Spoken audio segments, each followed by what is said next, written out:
Hi guys, I get loads and loads of questions and messages from you asking how to raise finance to do property deals. So my position when I started this, as some of you know, I started 6 years ago. I was 26 and I was renting, so I didn't even have a mortgage. I was renting, didn't own my own house, and I was also self-employed because I was a full-time singer. So I didn't have like a salary or a proper job.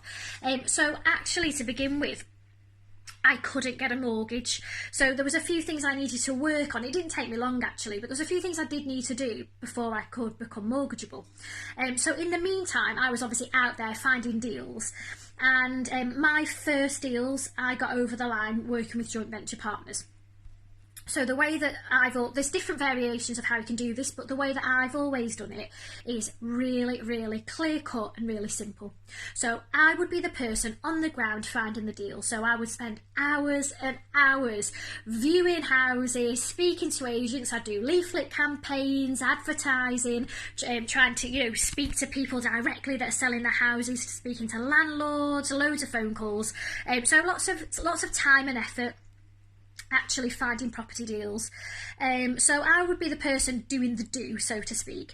And then once I'd find a deal, I would take it to a joint venture partner and they would finance it. So they'd put in all the money, but they wouldn't have to do anything. So it would be my area, my knowledge of the good streets and the bad streets. It would be my letting agent, my builders. So I'd be sort of the person project managing it and sort of, negotiating the deals and making sure that the deals would stack up. And then the other person would just be the financer, and they'd be quite a silent partner, so they wouldn't have to do any of the work. Paperwork they'd have to do, obviously, like solicitor stuff, but other than that, they wouldn't have to come and, do anything with the property. That would all be down to me. And then from there, all the profits would be split 50-50, so any equity that was made in the property, any cash flow would be split 50-50. So to me, that was a really great way of getting started, because 50% of something is definitely better than 100% of nothing. And that whole time I was building my experience and my confidence and my reputation in the area as well. And the great thing is with the people I worked with is that they would be benefiting from getting great income producing assets without actually having to do the legwork of spending all of that time actually trying to find good deals.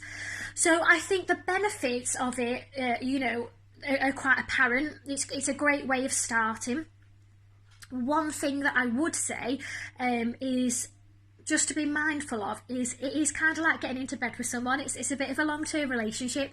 So I would recommend to start out is doing flips, because the great thing about flips is you're in and out. You've got an exit strategy, so you could do a joint venture with someone where they put in all the cash, you find the deal, work with the builders, and then when you sell it, you just split the profits, and it's a really nice end to that relationship. That's a good test to see how you get on, because obviously it's all, for me, I would do anything to get into a deal. I just wanted to get the deal over the line, and I don't regret anything because I've built a huge portfolio and it was a great place for me to start.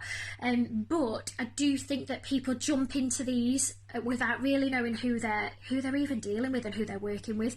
So I think a great little trial is a flip.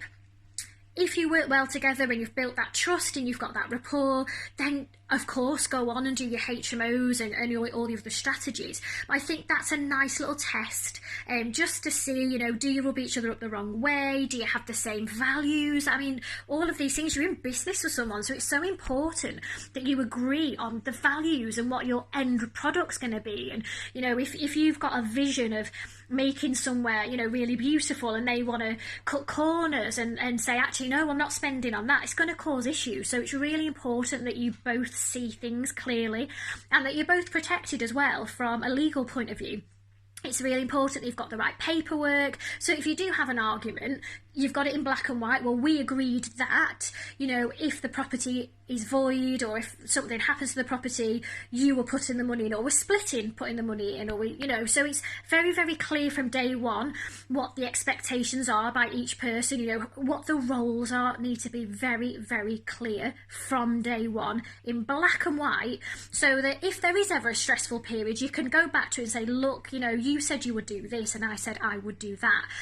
So all in all, I would say joint ventures are a great place to start. I don't do them anymore simply because I buy on my own. it's easier. I don't have to answer to anyone. It's just me. I know exactly what I'm doing there. Myself and Alex, my partner, my husband.